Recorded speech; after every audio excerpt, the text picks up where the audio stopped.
folks. This is Dr. Emily Scherning with American Resiliency. Today, we're exploring the expansion of the National Weather Service's flood inundation mapping tool.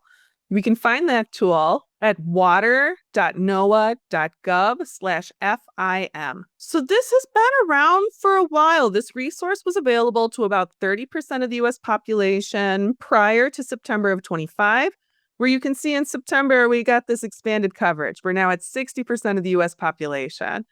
So there are a lot more of us who are able to get more info on flood risk and extent. And this expansion covers many areas of interest to the AR community where flooding rain is an increasing problem. I was so happy to see New Mexico getting some attention. The flooding there this year has been quite devastating. And this instrument has been fine-tuned to help with flash flood projections to keep people safe during oncoming disasters.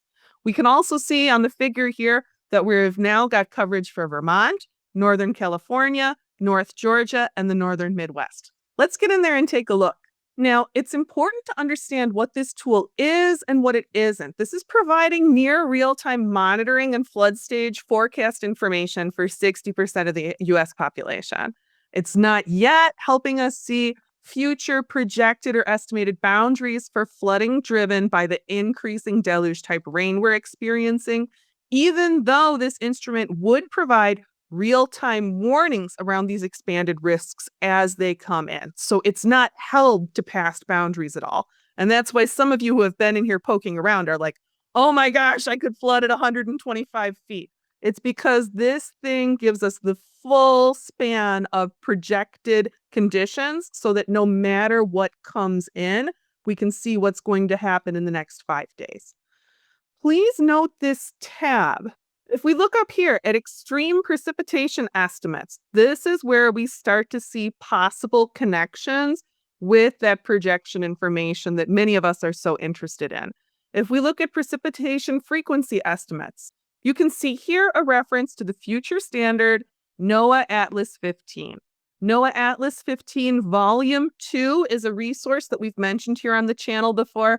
We're all waiting for it. That is where we will find information about intensity and volume of deluge-type rains as we're moving into a warmer world, which is expected to have a big impact on weather patterns and precipitation events. So I don't know, I hope that maybe this is giving us some clues as to how that information might be integrated into these existing resources.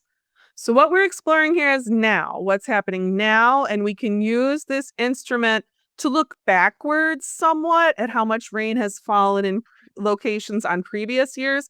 But the farthest ahead we're going to look with this tool is 5 days. This is a near-term tool. It's a tool to assist with immediate flood response. And you can see from the squares on the image there kind of what's going on in terms of hot spots around the nation. Let's look in here at this red one, the Cooper River Gauge at Charleston Harbor. So when we click on that, we can see that the reason that it appeared red on the map is because they're looking at moderate flooding emerging in the next couple of days that we expect to see coming up and down with tide. And you'll see that in inland locations, we have a totally different visualization here. So there's cool integration here for coastal communities. We can see how high the floodwaters are projected to get and at what times they're projected to come in. So this is really nice, detailed projection information. Now, as we zoom in on that, we can see this crosshatched area, that's the coastal modeling zone. In the coastal inundation zone, you don't get clear graphical change for what's going to be happening with that ocean-driven flooding. So let's get away from the coast. Let's check out some current flooding in Minnesota.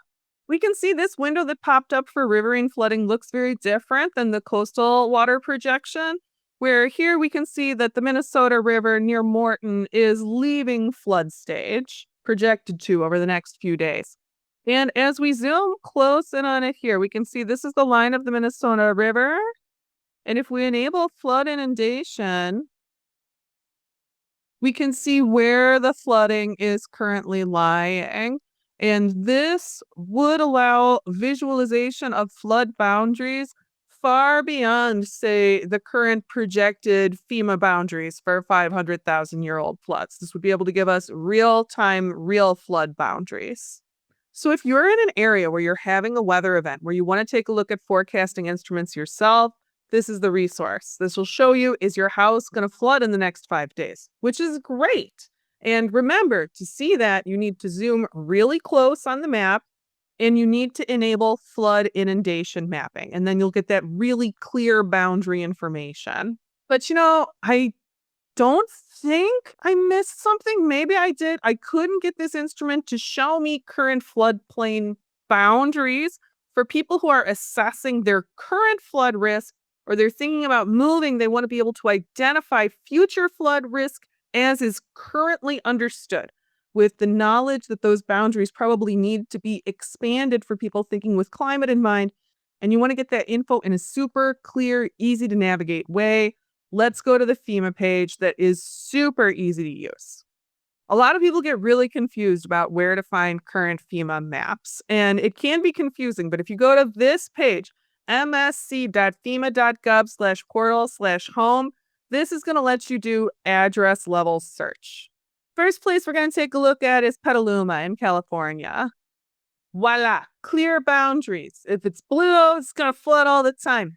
If it's orange, that means that you're at risk. It means you've got a low but present risk in the floodplain there. But check out the date, 2015. It's important to know these maps are being updated on kind of a rolling basis, and some of the more severely impacted areas appear to be getting hit first. For example, this map of Jackson, Mississippi was updated in 2021.